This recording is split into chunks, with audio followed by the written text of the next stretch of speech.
Video number 7 problems on verb. देखिए क्या बोल रहा है, रूल एक्सप्लेनेशन। रूल क्या बोल रहा है?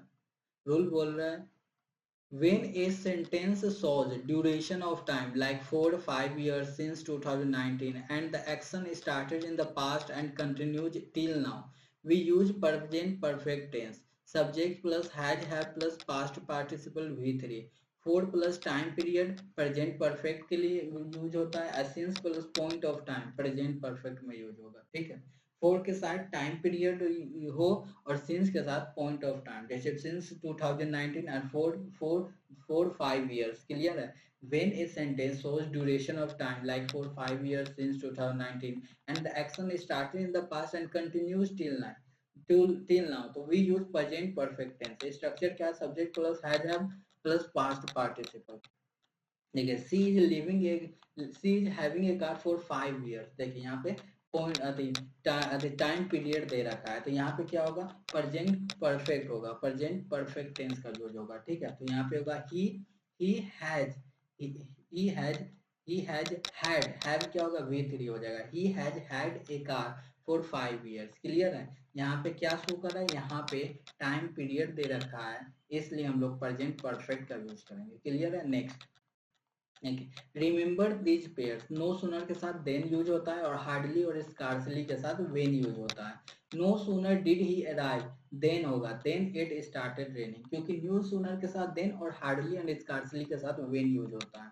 देखिए, no sooner had the proposal been circulated then objections were raised regarding its feasibility and financial implications across all departments। तो यहाँ पे then का यूज होगा। क्लियर है? नेक्स्ट, अब देखिए रूल क्या बोल रहा है। After verbs like demand, suggest, order, insist, recommend we use subjunctive mood use करते हैं। Subject plus demand, suggest, insist plus के बाद डैट रहे तो सब्जेक्ट प्लस बेस वर्ब का बेस फॉर्म मतलब भी वन यूज करते हैं। क्लियर है?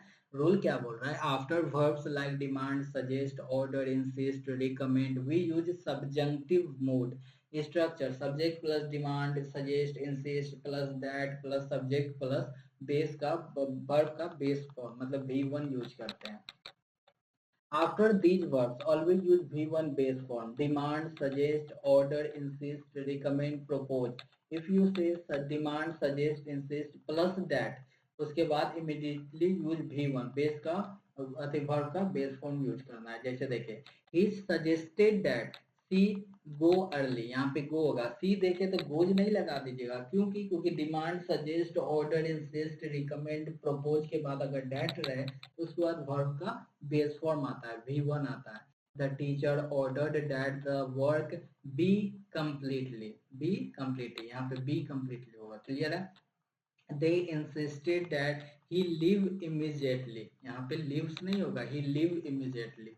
नेक्स्ट, अब देखिए, the CEO demanded that, demand है कोई बात, द रिपोर्ट बी सबमिटेड, यहाँ पे इज सबमिटेड नहीं होगा। ठीक है, यहाँ पे the report be submitted to the board not later than Wednesday afternoon for immediate evaluation. Clear है?